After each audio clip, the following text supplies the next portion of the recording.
ಒಂದು ಕ್ಷೇತ್ರ ನನ್ನ ಬಿತ್ತಿಗೆ ಯಾನು ಮಲ್ಲ ಎಂದವಳು ಮತ್ತಿದೆ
ನಿಮಗಿದೋ ರಚನೆಯ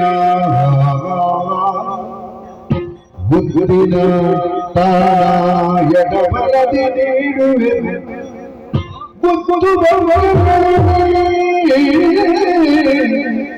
ಉತ್ಸವ ಪರ್ವಾದಿಗಳನ್ನು ಸ್ವೀಕರಿಸಿ ನೀವೇ ಮೊಗದಾವರೆಯ ತನಯರೈಸಿ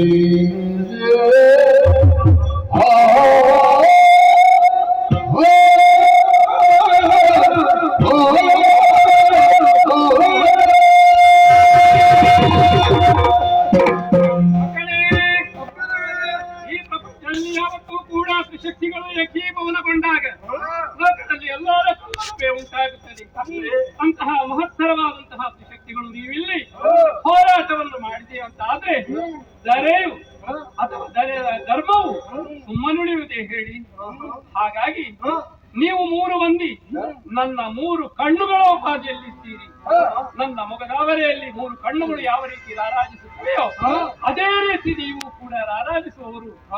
ಹಾಗಿರುವಾಗ ನಿಮ್ಮಂತವರೇ ಕುರುಡಾಗಿ ಜ್ಞಾನವಿಹೀನರಾಗಿ ಈ ಧರೆಯ ಮನುಜರಂತೆ ತಮ್ಮೊಳಗೆ ಕಚ್ಚಾಟವನ್ನು ಮಾಡಿದೆ ಅಂತ ಆದ್ರೆ ನಿಮ್ಮನ್ನೇ ಆದರ್ಶವನ್ನಾಗಿರಿಸಿಕೊಂಡು ನಡೆಯುವಂತಹ ಮನುಜ ಯಾವ ಪಥವನ್ನು ಹಿಡಿದಾನು ಹೇಳಿ.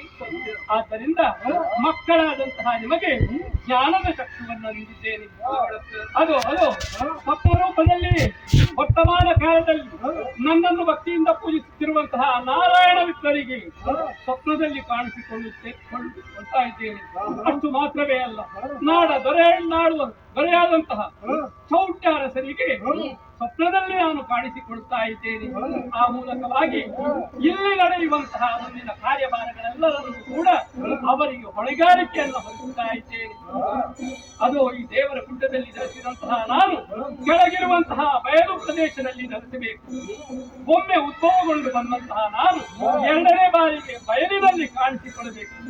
ಅರ್ಥಾತ್ ಇರುವಯಲಿನ ತಾಯಿ ಈ ಎರಡು ಸಲ ಉದ್ಭವಗೊಂಡಂತಹ ಉದ್ಭವಮೂರ್ತಿಯಾಗಿ ನಾನು ತಾಯಿ ಎಂಬಂತಹ ಅಭಿಧಾನದಿಂದ ಇರುವಯಲಿನ ತಾಯಿ ಎಂಬುದಾಗಿ ಲೋಕಮುಖಕ್ಕೆ ಕಾಣಿಸಿಕೊಳ್ಳಬೇಕು.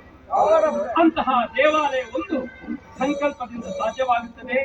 ಆ ಸಂದರ್ಭದಲ್ಲಿ ಬಸವರಾಯ ನನ್ನದಾದಂತಹ ಗುಡಿಯಲ್ಲಿ ಬಲಭಾಗದಲ್ಲಿ ನಿನಗೊಂದು ಸ್ಥಾನವನ್ನು ನಾನು ಕಲ್ಪಿಸಿಕೊಳ್ಳುತ್ತೇನೆ.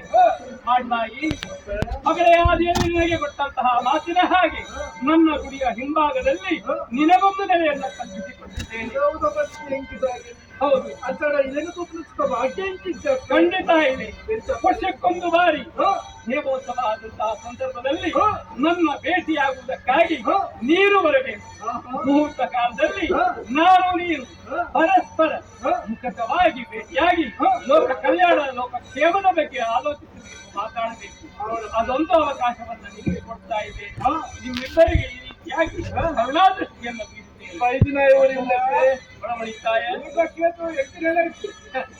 ಎಲ್ಲಿಂದಲೋ ಬಂದವರು ನೀನು, ಆದ್ರೆ ಎಲ್ಲಿಂದಲೋ ಬಂದಂತಹ ಅಪರಿಚಿತ ಎಂಬುದಾಗಿ ನಿನಗೆ ಯಾವ ರೀತಿಯ ಮನ್ನಣೆಯನ್ನು ಕೊಡದೇ ಹೋಗುವುದಿಲ್ಲ. ಯಾಕಂದ್ರೆ ಇರುವೈಲಿನ ಸನ್ನಿಧಿಗೆ ಬರುವಂತಹ ಎಲ್ಲರೂ ಕೂಡ ನನ್ನ ಮಕ್ಕಳು, ನನ್ನ ಭಕ್ತರು ಎಂಬುದಾಗಿ ತಿಳಿದುಕೊಳ್ಳಬಹುದು ನಾನು.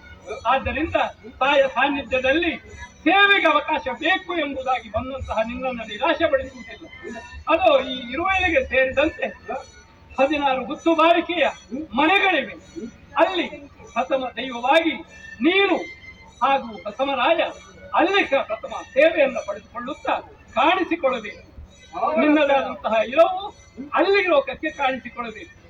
ಹಾಗಾಗಿ ಈ ಕ್ಷೇತ್ರದಲ್ಲಿ ಸದಾಕಾಲವು ನಾನು ಹಿತಳಾಗಿದ್ದುಕೊಂಡು ಇಲ್ಲಿ ಬರುವಂತಹ ಭಕ್ತರಿಂದ ವಿವಿಧ ರೀತಿಯ ಸೇವೆಯನ್ನು ನಾನು ಸ್ವೀಕರಿಸುತ್ತೇನೆ.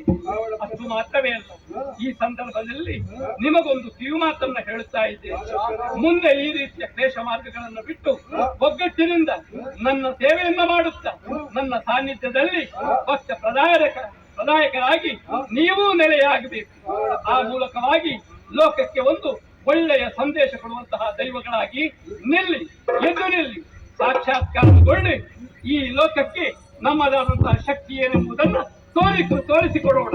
ಎಲ್ಲರೂ ಈ ಇರುವಲ್ಲಿನ ದೇವಿಯನ್ನ ನಂಬಿಕೊಳ್ಳಿ.